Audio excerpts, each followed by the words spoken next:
What is the most devious revenge you got on a Karen? I worked as a trainer for a very popular cell phone company for a while. I would regularly visit cellular carriers, do events for customers, and train employees on relevant new features and items.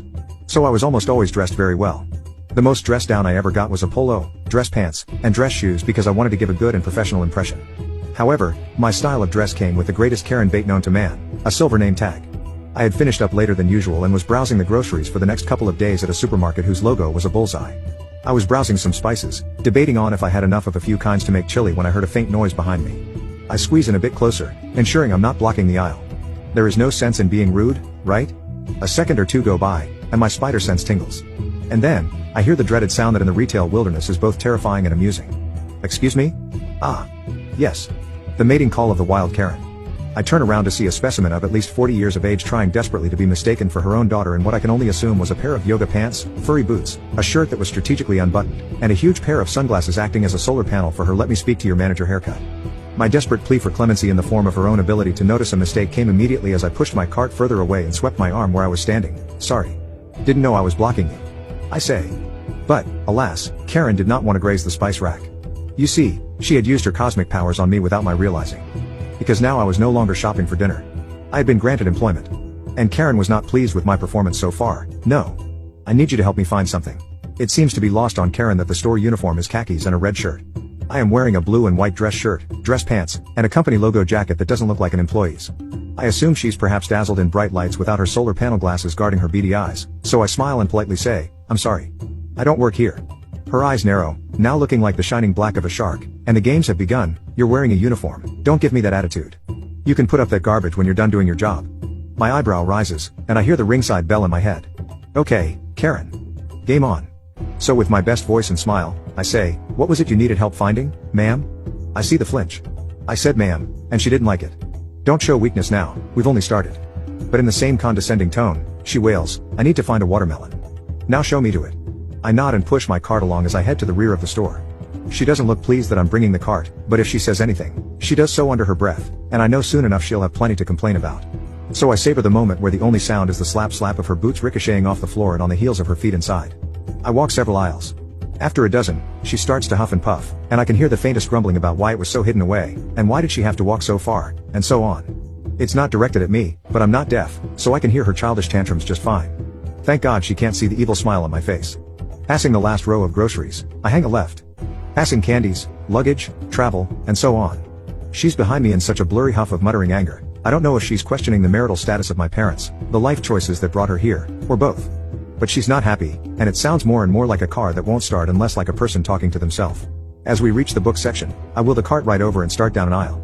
Now Karen is really angry. "Where the heck are you going?" "I'm looking for a watermelon." "If you're too stupid to find it, then maybe I should be talking to your manager."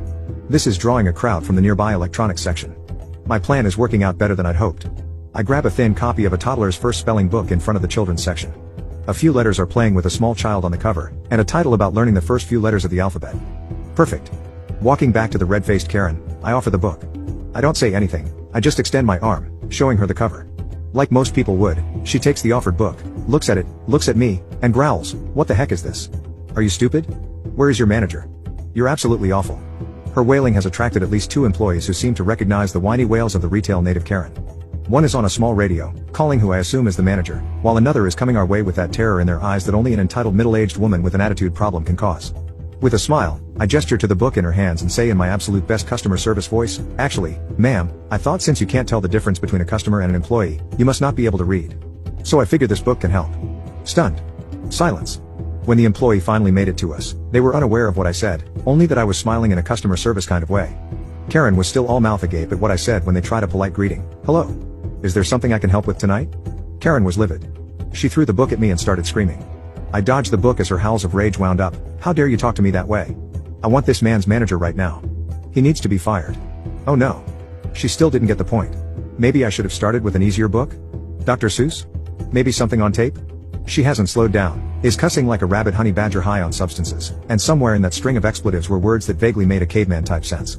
Short phrases, mostly. The employee is trying desperately to put out the fire that is Karen.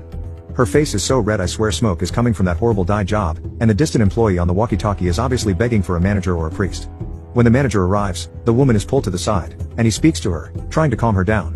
The employee standing near me looks at me and, with a bewildered look, asks, "What happened?" Not wanting to spoil the punchline, I just kind of made a face and softly said, "Didn't the haircut clue you in?" "Big mistake." The employee chirps with laughter, and he quickly chokes off. I don't think he expected me to know the dorsal plumage of the wild Karen.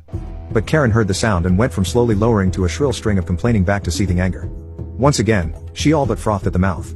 After another few minutes, the manager gets her to step aside and comes over to talk to me.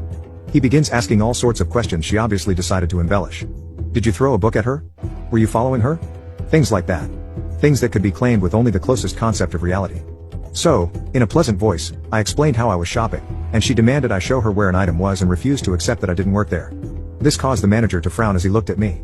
He saw how I was dressed, and I think some light in his eyes actually died. He probably realized he had to think worse of humanity than just 5 minutes ago, and it took another piece of his soul. I've been there.